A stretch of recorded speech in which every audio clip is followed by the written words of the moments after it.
بسم الله الرحمن الرحيم. قال ذا قدري مولا فرمائي والعقد الذي يعقده الوكلاء على الضربين كل عقد يذيبه الوكيل إلى نفسه كالبيع والإجارة فحقوقه تتعلق بالوكيل دون الموكل. ما تبرو قريجي بیان د کفالت شروع وکالت شروع د تعریف عمر لکړې او کمی غټي قاعده وی غیم بیان کړو شرایطو مسله دا بیانې راته چې وکالت په دوه قسمه ده. توجه جوړه راهمه مسله ده. یو وکیل چې عقد کوي نو د دې عقد نسبت موکل ته نه کوي امزان ته کوي. یو قسم عقد ده د دې حکم هم دا دی چې د دې عقد احکام هم د تراجی کیږي چاته وکیل ته د چا سره چې عقد کوي هغه د موکل سره هیڅ کار نه وي او هم د دې وکیل سره کاری ځکه وکیل عاقد وي احکام مرجع وکیل ته کیږي موکل پیژنیم نه. دویم قسم وکالت په داسې عقد کی چې دغه عقد نسبت موکل ته کوي نو حکم هم دا دی چې دغه عقد احکام به موکل ته راجع کیږي او چا سره چې عقد کوي دغه ټول کار د موکل سره وي. به وری اول قسم عقد چې وکیل کوي د هغه عقد دی داسې وایي وکالات چې کوم عقدونه کوي د عقدونه په دوه قسمه دي داسې وایي. یو هغه عقد دی چې وکیل بکې نسبت ځان ته موکل بکې نسبت موکل ته نه کوي. وکیل پکې عین عقد حسابيږي د احکام مرجع وکیل ته کیږي موکل عقد ثاني د سره پیژنینا. دویم قسم عقد هغه چې هغه کې وکیل نسبت موکل ته کوي احکام مرجع هم چاته کیږي موکل ته کیږي. وکیل پکې محض سفیر وي دا هم مخکې ویلي مو کنه راځي ورلا. والعقد الذي مثالونه مولانا بالخرازي بس فلا والعقد الذي يعقده الوكلاء عقد هغه چې کوي وکلا على الضربين په څو قسمه دي. نو عقد اقسام دي کا عقد كل عقد يذيبه الوكيل اول نمبر هغه عقد چې نسبت کوي وکیل نه نفسه ځانته لکه بيدا ما دي خالد ته ویلال شمال بازار کې کتاب والا نو دا به دکاندار ته وی چې د علماء ما څه پیژني بس دا روپۍ دې درواله او کتاب راکا ټول ذمہواری د دی دا عقد حسابيږي هم د غشنې جاره ده. فحقوقه تتعلق بالوکیل حکم دا دی چې حقوق په دې کې متعلق کیږي وکیل پورې دون الموکل. دا قسم وکړه کنه امام شافعي رحم الله فرمایي دا ولنې قسم دا عقد چې هغه کې نسبت موکل ته نه کوي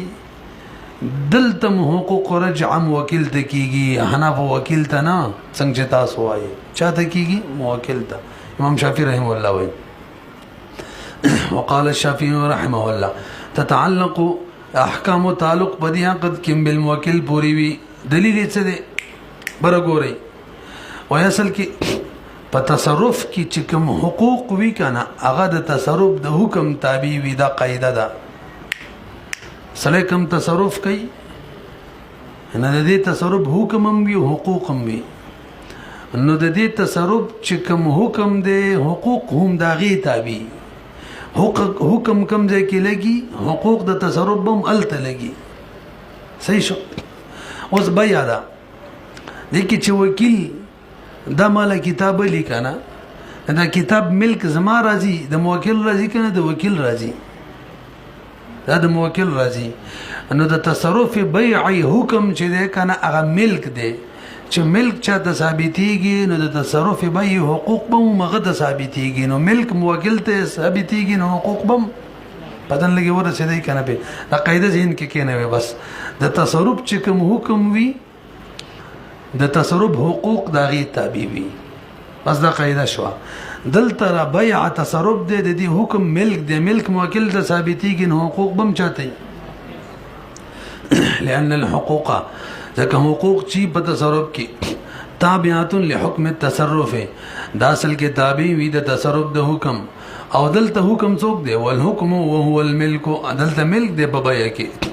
دا چا ته ثابتيږي يتعلق بالموکل یعنی تعلق د چا سره موکل سره نو فقط توابعه کم توابع دي کم حقوق د تصرف د بیع دی هغه موکل ته وصار كالرسول والوکیل في النکاح دا د رسول بشان شو استازي بشان چې وکیل نکی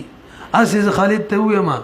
چې هدایت تر شو ته وای چې زه د کتاب په در خرڅوم هدایت ته وای چې زه د کتاب په در خرڅوم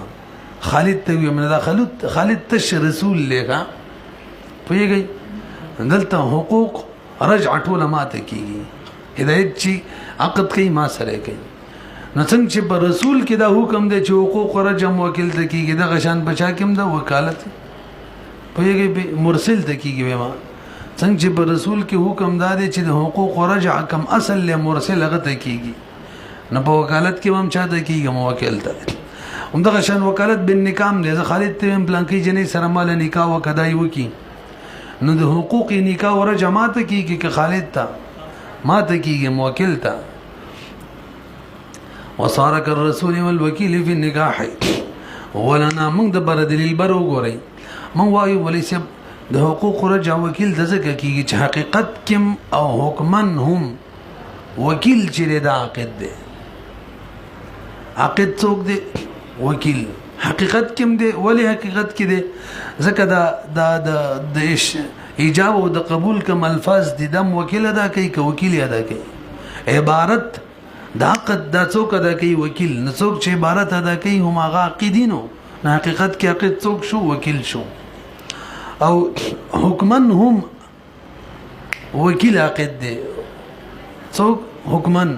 ولی نسبت موکل ته نه کوي چاته کوي ځان ته الته دکان بازار کې چاته نه وای چې بلانکی دی علامه بس ویل کا دې روبو کتاب راکړه دې روبو ریج راکړه چینی راکړه نه پیږي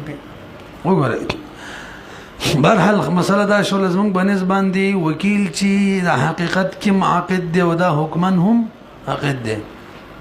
نو حقوق رجب هم د تکیږي ولنا ان الوکیل چې هو العقد او دا عقد دی حقیقتا هم من حيث الحقیقت وللان اللقد يقوم بالكلام عقد د قائمیږي په کلام باندې او کلام څوک کوي وکیل کوي وصحت عبارتي او صحت د عبارت د وکیل دا د دې د وجنه نه دی چې موکل وکیل جوړ کړي بلکې نه د عبارت ځکه صحیح دی چې ادمي دی انسان دی لکونه ادميان ځکه دا ادمي دی برحال عبارت وکیل کوي عقد قائمیږي په وکیل نو عقد حقیقت کې وکیل شو وکذا حکمن هم عقد چره وکیل دی لانه یستغنی ځکه دا وکیل مستغنی دی ان اضافه العقد الى الموکل د دینه چې نسبت د عقد موکل ته نو کچره دا سفیر وی رسول وی نبی به نسبت د عقد خپل مرسل ته کول ځان ته نه ولو کان سفیرا عنه کچره دا سفیر وی عنه د موکلنا لمستغنى مستغنی منوي عن ذلك د اضافه د عقد الیه غتک ولک رسول کی چدای واذا كان كذلك كان اسيلا في الحقوق هر کله چې مسله د غشان شوله څه مطلب مسله د غشان شوله دا وکیل عاقد دی حقیقتا هم وکیل عاقد دی حکما هم نو د دې عقد حقوق رجب هم چاته کیږي وکیل ته واذا كان كذلك کله چې مسله د غشان شوله نو کانا نو دا وکیل دا اصیل په حقوقو کې فيتعلق حقوق العقد متعلق کیږي بد عقد حقوق به وکیل پوری ولهذا قال في الكتاب دیو جن صاحب د قدرې په کتاب کې دا سی ویلي دي کچري وکیل بایو ما دي خالد له کتاب ورکو دار له خرج کې بدی سبانه نو بس حقوق رجع چاته کیږي وکیل ته کنه نو د پیسو اصولي با څوک کوي خالد وکیل به کوي مبیا به څوک سپاري وکیل به سپاري یعنی یې سب ما ته نشي ویلې مبیا راکړ چانه به مبیا غواړي وکیل نه عقد دی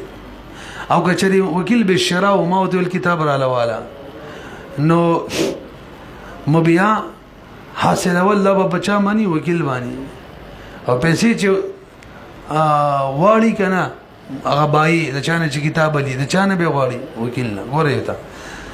ولهذا قال في الكتاب قدري کی صاحب د قدري ذکر کړي يسلم المبيع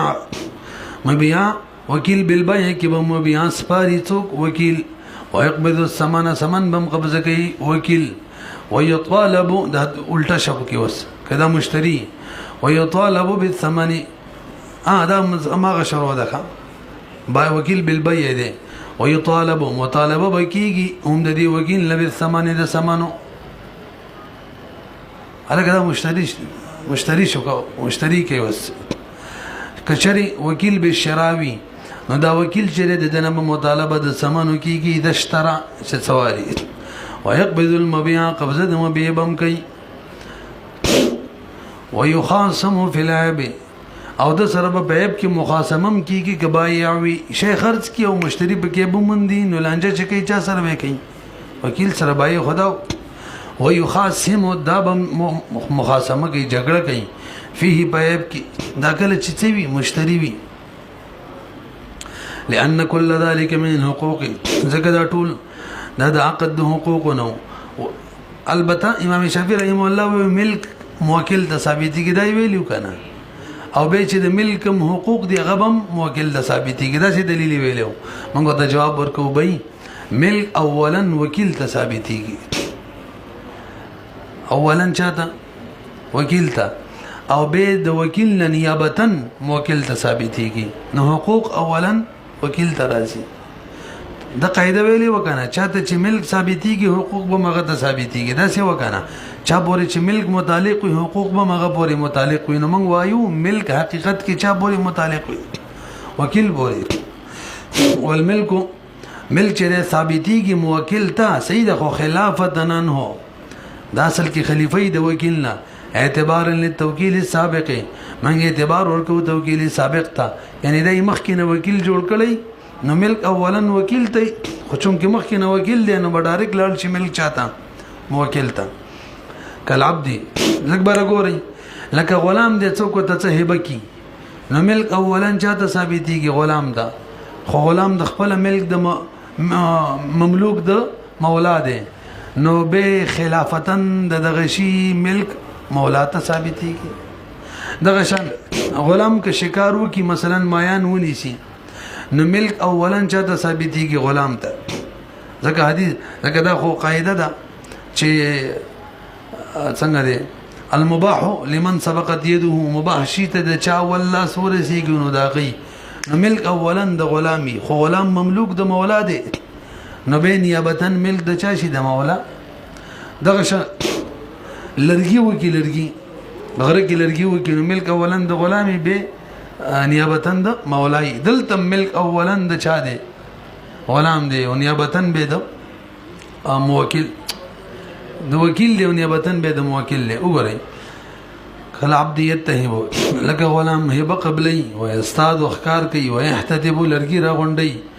هو الصحيح سیدا رکا چې اولا غلام وکیل ته به موکل ته قال مصنف دی فرمایي او په مساله العيب تفصيل دا عیب په مسله کې تفصیل دی نذکر ان شاء الله تعالی دا برستره شي ذکر کوي څه مطلب چې کله مبيعاله د وکیل په قبضه کې عیب پکې وینو وکیل کولای شي په عیب باندې مبيع واپس کی او کچري وکیل مبيع وسپارل موکل ته او به پکې عیب شونه به وکیل په عیب نشي واپس کولای بای ته بلکې څوک به واپس کوي موکل یا د موکل په اجازه به واپس کوي دا براشي ان شاء الله قال د قدرین ولا فرمای وکل عقد د دویم قسم شوګه هر عقد یذیفه چې منسوب کوي الی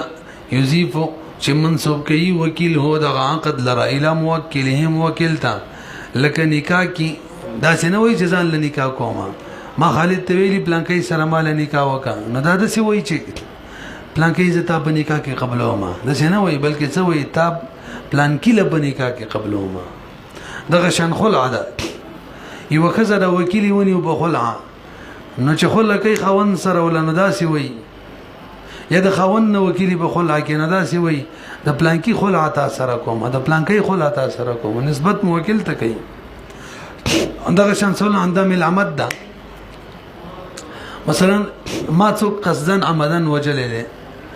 د مقتول ورثه سره خالد ته صلح وکا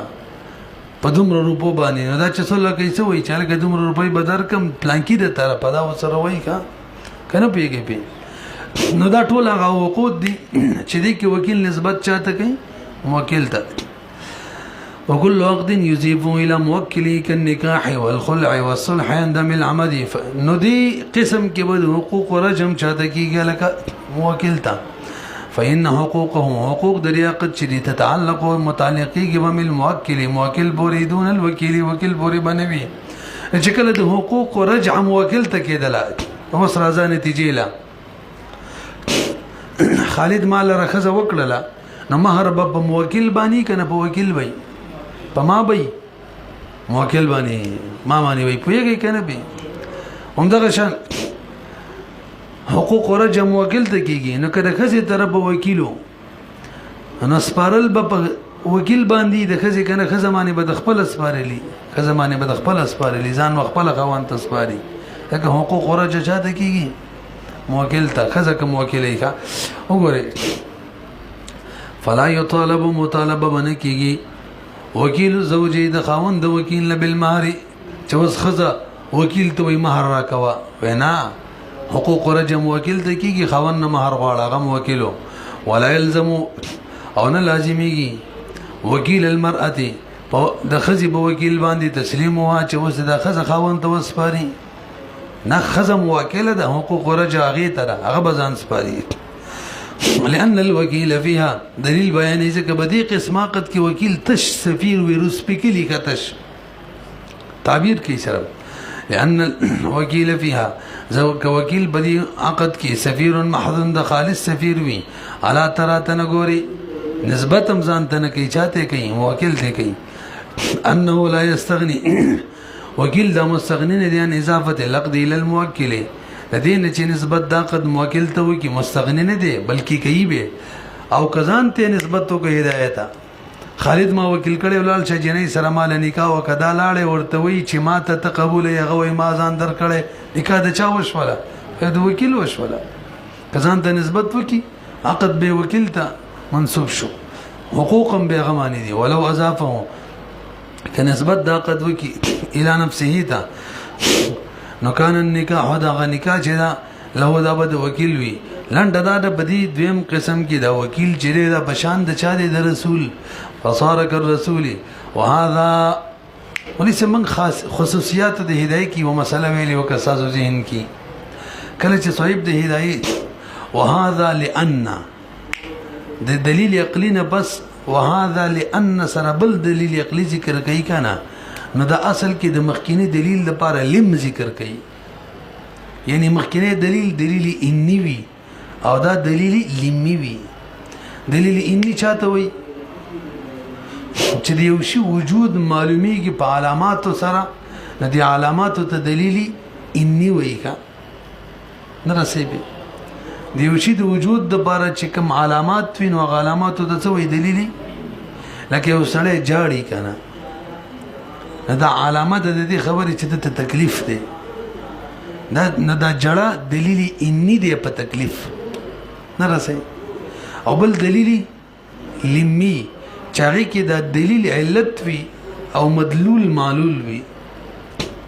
لکه ور دا دلیل دی د بار د سوځیدلو د گرمایش دی کنه دی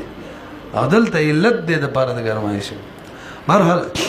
کله چې دلیل علامه وی په مدلول نو دا دلیل انی وی او کله چې دلیل علت وی د بار د مدلول نو به دلیل لمی وی نو تر اوسه دلیل لمی او انی اوس دلیل بچ کوي کم یو لمی نه څه وی مطلب برو غوري اوس پر صرف د علامات بیان وشو علت تغوښ مسله ده سیده چې په دې دویم صورت کې د وکیل چی کنه ډیره ګرانه د خلغو کې دي توجه سره د دویم صورت کې د وکیل منګول تش معبر وي د حقوق رجع ته نه کیږي وجه سره د دویم قسم حقوق دي مثلا نکاح ده د سیده کنه په دې کې سبب نه حکم نه جدا کیږي څنګه چې سبب موجوديږي حکم ډایرک موجوديږي اول قسم کې سبب نه حکم جدا کېدل اول قسم مثال لکه بیا و څه وکنه بیا کې کېدل شي خيار شرط کني شي کېدل شي کنه نو بیا نه نو شي او درې ورځ مانی کچا ته خياري ویغه وي ما نافذ کړله نو حکم به درې ورځې پس لګي مشتری ته ملک او په مبيع باندې او بای ته ملک په سمنو باندې کله راځي درې ورځې پس راځي نو ګوري الته سبب نن وي او حکم 3 ورځې پس لګي نو سبب نه حکم ملک اجدا کیږي کنه جدا کیږي جدا کیږي کنه رسې به او د دویم قسم کې لکه نکاح د کی سبب نه حکم نه جدا کیږي نکاح چې څنګه موجودي کې ډایرکټ په ملک بوزي باندې د خاون ملک راځي پوینه شولې په څنګه چې نکاح وشي ډایرکټ ملک بوزا راځي دای حکم دی دا څنګه شي کېدلی چې نکاح وي او په دې کې د خياري شرط وي نکاح دی وشي او په بوزا د ملک به 3 ورځې پس راشي دا په نکاح کې پتن لګي ورسېدلې کنه بهرحال په اول قسم کې د سبب نه حکم جدا کېدل شو یعنی د بین ملک جدا کېدل شو او دویم قسم کې د سبب نه حکم نه جدا کېږي یعنی د نکاح نه ملک بوزا نه جدا کېږي څنګه چې نکاح وشي ملک بوزا راځي بوزای معنی ملک راځي پوه شوي کنه بیا دمره پورې پوه شوي وجه سره یار دلته چې دلته د سبب نه حکم نه جدا کېږي الته د سیو چې پر ملک الته اول قسم کې ملک وکیل تراتللو او به دا غینه وکیل نه ختمېدل او به چا تراتللو موکل ترا کېدل شو لزکه الته کې یو پر ملک وکیل تراله نو حکم وکیل تراله سبب موجود شو بیا کنه او حکم او ملک چا تراله وکیل ته به څه وخت پس ملک او حکم رال شي چاته موکل ته نو الته صحیح ولی جایز و چې د سبب او د ملک ترمنځ د فاصله راشي جایز و کله موکل ملک دا د بای سبب نه رستو شي سبق نه کوي جایز و کنه دلته نه د جایز چې پر دې نکاح کې ملک وکیل ته شي او به چاته شي موکل ته ولې نه جایز ځکه دلته فاصله نه رسي دا خو فاصله رااله یو پر وکیل ته شو غینه پس چاته دی موکل ته نو فاصله رااله کرانه پتن لګي پوه شوي کنه زی به د سره کوم لغوک شي وتا په اول قسم کې دا جایز و چې سبب ندی حکم یعنی ملک څه شي سبب ندی حکم جدا شي یعنی د بای ندی ملک جدا شي فاصله دی راشي دوړه منځ او دویم صورت کې دا نه د جایز چې سبب ندی حکم جدا شي یعنی نکاح ندی ملک وضع جدا شي صحیح شو نو التا اول چې عقد رجع وکیل ته کېدل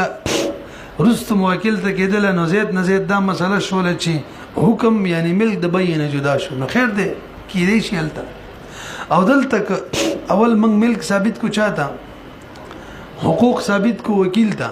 او به موکل ته شي نو به بچ شي چې سبب به موجود شي او حکم به موکل ته رستو ثابت شي فاصله سره حالانکه دې کې نه ده جایز ده نه رسې په وسوال دار چې دې کې ولې نه ده جایز چې سبب سره د ملک متصل وي او کو جدا شو به صحیح نه ده ولې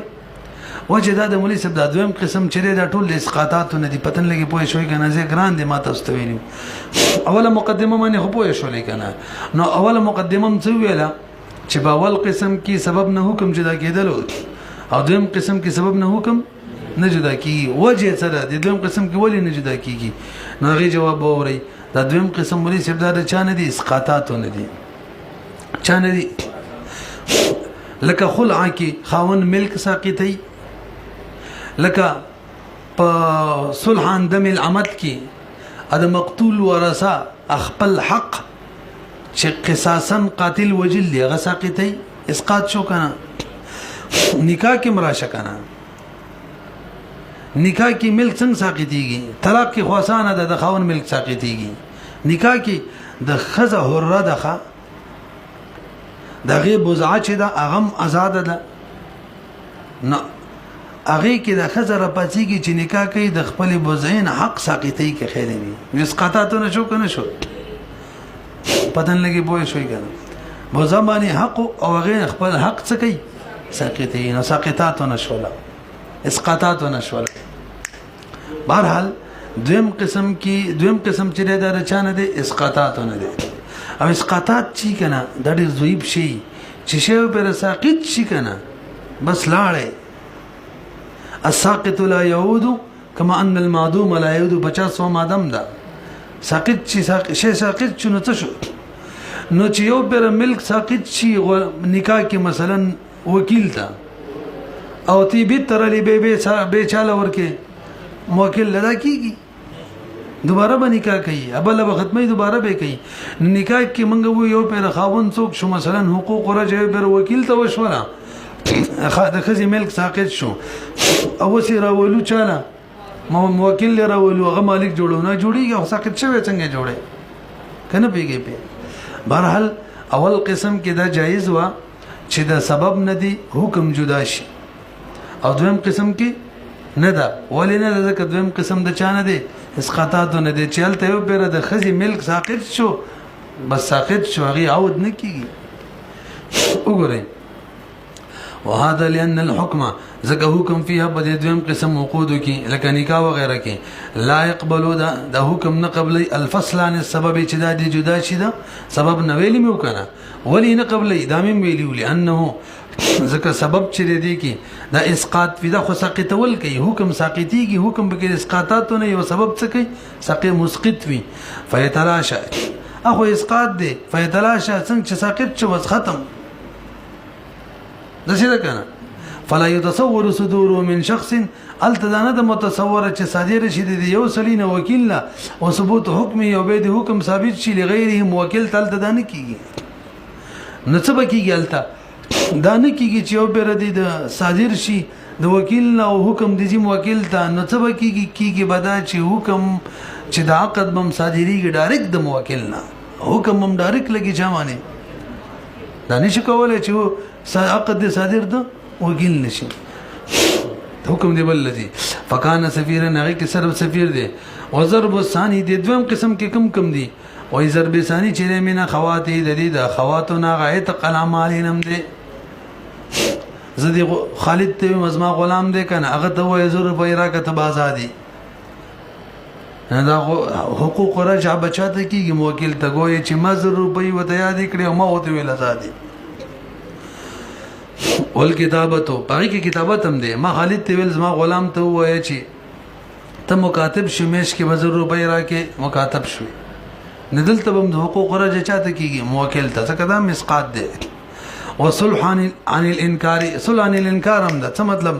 ما باندې هدایت داوا کړی به تاسو ما 100 روپۍ دی ما انکار کو نشته دي رواني 100 روپۍ انکار دی مې خالد ته ویل شماړه دا کتاب ولور کړ 100 روپۍ کتاب دی بس وې دا انکار دی پرې دا وز خپل کار کوه نو خالد ورله هدایت ته ویل دغه طرف بدر سره صلح کوم دا کتاب والو داوا دی پرې دا دته ویل کیږي صلح عن انکار دی کی مرجع ډایرکټ چاته کیږي موکل ته د حقوق په یوه کنه به وصلوان انکارین ها یو صلح بلدا چاغه زو منما هدایت داو کی د تاسو سره کوم موبایل در سره د ازما دی ما ویلاو بالکل ستاده او مې منل کنه به خالد ته ملال شو وکیل شو غل 100 روپۍ ورکو ته د داوا دی پرېدا نو صلح بیان روان دي ان شاء الله دا اصل کې به ای د 100 روپۍ چې ورکو مکنه خالد ته 100 روپۍ ورکو نو بدله کیتی دا موبایل له مزه کما منلې چې موبایل ستاده نو ما ته موبایل پرې د 200 روپۍ ورکوم دا مبادله المال بالمال شو کنه دا خو بیا ده او بیا کې وکیل چی دا صرف معبر وی کنه باقاعده عقد وی نو دا اول قسم نه دی به وورا فاما صلح ورچ صلح هذا الذي واغ جار مجرى البيع چې هغه جاری د بزید بيع فهو من الضرب الاول تاسو پیږئ کنه والوکیل بالهبه الک خالد لال شاه ما ته هدایت څه شی هبه کوي نه هو دا کتاب درواله هدایت ته هبه کزمانه طرفه هم دغه شان د روپۍ درواله هدایت ته ورکه صدقه هو دا کتاب درواله اغله میشله د مطالعه د بار ورکه اعاره د کتاب درواله هدایت له امانت کې ورکه ایدا د کتاب درواله هدایت له رهن کې ورکه ځان سره رهن کې رهن دې ټول صورتونو کې مولي شي بل یو پاد شو اقراض د 100 روپۍ درواله هدایت له قرض ورکه قرض مانه غوښتي وي د ټول صورتونو چې د څنګه چې ویل دا د دویم قسم سره تعلق ساتي دي کې وکیل فقط څوي معبر وي سفیر وي پیږي به وګورئ والوکیل بالهبه وکیل به هبه مقرره ول وکیل به صدقه مقرره ول په اعاره مقرره ول په ایدا باندې ودیعه باندې پرهن باندې په اقراض باندې قرض ورکول باندې سفیر ايضا دلتم سوي سفیر ولي لان الحكم فيها يثبت بالقبض وانه يلاقي محلا مملوكا للغير. د دې وجه به ګرانه د ما تلک برو کړی دې صورتونه کې دا وکیل چې دا ولی سفیر او معبر دی دا څه وجه ده په دې ټول صورتونو کې چې هغه هبه ده تمکی کې کله چې قبضه پی وشي هبه بیان را روان دي کنه مون خو نه ده کنه هبه کله تمکیږي قبضه پی وشي صحیح شو. دغه شان صدقه کله تمکیږي قبضه پی وشي. دغه شان اعاره عاریه کله راځي چې قبضه پی وشي. ایدا کله راځي قبضه پی وشي. رهن کله تمکیږي چې مرتهن قبضه وکي. اقراض قرض کله تمکیږي چې مقروض څه وکي قبضه وکي. په ټولو کې قبضه ضروری ده کنه ده توجه. برحال دی حقوق کی وکیل چې تش معبر دی وجه ساده وجه سره ځکه حکم بده کې چې ثابتيږي دا کله ثابتيږي بعد القبضه. دمر خبره معنی پوه شو عبارت کې لیکلي لأن الحكم فيها ځکه حکم بده حقوقي يثبت ثابتيږي بالقبضه. دا مسله خو ځد شو لکنه اوه وانه يلاقي محلا مملوكا للغير. دا خالد ما وکیل کړي کنه دا چې زما دا کتاب وړي هبه کوي که صدقه کوي که عاریه کوي ور کوي او که ایدا دا کرهن دي که اقراض دي. کتاب کې خو اقراض نه دي اقراض په پیسو کې او بالا د ټولو صورتونو کې چې هدایت مالک جوړيږي کنه هدایت چې مالک جوړيږي قبضه چې کوي نو د دې مملوک مالک جوړيږي چې هغه د خالد ملک نه دی هغه زما دی. نره سي په اوله قاعده څه ویله په دې ټولو عقود کې حکم کله راځي کله چې قبضه راشي او قبضه د هدایت چې ده کنه دا ملاقات کې داسې او شي سره چې هغه ملک د خالد نه دی ملک د غیر دی یعنی د چا دی د موکل دی. ملک د عقد نه دی بلکې ملک د چا دی د موکل دی. صحیح ده کنه. نو چې ملک د چای کنه حقوق رجب مغته کیږي نه ملک زما دي حقوق رجب ماته کیږي خو نه درنه کوله کچي څنګه ویل مولوی صاحب د ټول عقود کې حکم ثابتيږي بچا سره قبضه سره او قبضه چې ملاقات کیږي کنه د موهوب له د مقروض هغه د دسی مملوک سره دسی او شي سره ملاقات کیږي چې مملوک د عقد د وکیل نه دی بلکې مملوک د چا دی د غیر دی د موکل دی نشه د چا مملوک دی کنه حقوق رجبم چاته کیږي همغه تا وګورئ لأن الحكم فيها ځکه حکم په دغه عقود کې ثابتيږي په قبضه سره وانه او قبضه چې دا یلاقي د مخامخ کیږي محل د دسی او محل سره مملوکا للغیر چې مملوک د وکیل نه دی د غیر دی ادم موکل له نو فلا یجلو چې کله مملوک د نه دی نو دا پکې اصلم نه ګرځيږي څوک پر خپل پردیش بل ور کول شي حقوق رجت د نه کی او کدا اذا كان الوكيل من جانب الملتمس که وکیل له جانب ملتمس نو یعنی د هدایت د طرف وکیل په ټولو مسلو کې هدایت ورته ویلال شه د ماته کتاب هبه کو قبضه کراله د ماته صدقه کول را ل قبضه کا د مال عاریتن را کول را ل قبضه کا د ما سره امانت دی را ل قبضه کا رهن دی را ل قبضه کا مقروض د مال قبضه کړي ټول سره حق مقروض خبر به کې بدله ده کچری د هدایت د طرف وکیل کنه توجه جی به هم د دویم قسم نه دی رجع بچاته کیږي موکل ته وکذا عمدغه شان بل دویم قسم نوی یعنی وکیل بتش معبر وی اذا كان الوكيل من جانب الملتمس کله چې وکیل له جانب ملتمس نه وکذا الشرکت ولې ما خالد ته ویلال شهادت سره عقد شرکت وکا زما د پاره دلته هم تش معبر وی والمضاربه ما د بار سره مضاربت وکا دلته هم تش وی معبر وی پویږي په ایو اخري خبره کوي الا ان التوكيل بالاستقراض باطل دا خبر ما وکړي توکیل بالاستقراض څه دی باطل څه مطلب هدایت خالد ته ویلال شه ما وتعت کې د دنا را قرض راواله او خالد راشي ما ته وی قرض راکا هدایت له وړم نزه چې قرض ورکوم خالد لمه چې ورکړل نو دا قرض د خالد له ورکړل شو هدایت د بارا د باطل ده پوهیږي په خبره مانی کنه یو سړی وکیل جوړ کو وته ویلال چې پلان کې نه قرض راواله نه چې دا وکالت باطل دی وکیل چې قرض راوالي کنه دا پیسې قرض وکیل پوری جوړيږي ویږي به دې به ان شاء الله به کله بیان وکړو الا ان التوکید بالاستقراض باطل د دې بيو کې د دې یو بیر بیان شوی هم د استاذین کې بنی دا مسله چې ملک دی یو کس ترازی او زمان دی بل ترازی شریعت کې دانشته ملک دی هدایت ترازی قرض دی غل رسی او زمان دی بخالد راځي دا کې دی شي نو ملک بم د خالدی بس پیسې می ورکړې د لهم د ملک شو ځکه تاوان بد معنی دی دا قسمه کې شوی و توکیل بالاستقراض باطل حتى لا يثبت تدي چې ثابتي کې ملک موکل تا بخلاف الرساله ها کوس معنا هدایت پیسې قرض غوښتنې مال ټیک د بس یو لګ روپۍ دي در به کوم څوک راولېګا د خالد ته ویلال چې روپۍ ته راوړه دا ته رسالت دی رسید ده بخلاف الرساله فی بخلاف د رسالت په استقراض کې صحیح ده قال د قدرت مولا فرمایي و اذا طالب الموکل المشتري بالثمن فلو يمنع برغره ما د خالد ته ویل دا کتاب دلال چې په هدایت خرج کا زما کتابو د په هدایت خرج کو هدایت مشتری د 1000 روپۍ په خرج کو نو زلاله ما هدایت ته ویل زما کتابه پتا در خرج کړي دي او روپۍ راکا نو هدایت ویلی شي چې ځاله کستانه خو نه د خسته چې روپۍ درکما منع کولې شي کا او صحیح ده ځکه عقد څوک دی وکیل دی خو بهم کچری هدایت ول ټیک ته ستا کتاب مالا روپۍ را لرا کړلې چرای کړلې اوس خالد دوباره ورلې غ روپۍ راکا کنه کتاب مې در خرج کړي دي نو خالد تدا حق نشته دی وته وي به ستا موکل لې ور کړی دي ویږي ځکه کوم بلازم کو هدایت مانی چې تکړه شه روپۍ خالد لور کا نبی بچ کې ایمان به الیو به خالد لور کې به خالد به مال را کې اندې څه پیدا شته پتن لګي بوې شوي کنه بهر حال دوه مسلې شولې موکل نه منع کولې شي مشتری پیسې تعالی نه در کومه خو کور کړلې به وکیل دوباره نشي غوښتلې واذا طالب الموکل کله چې مطالبه موکل وکي المشتری د مشترینا مثمن د سمنو فله نو موکل جایز ده او مشتری لا ايمنع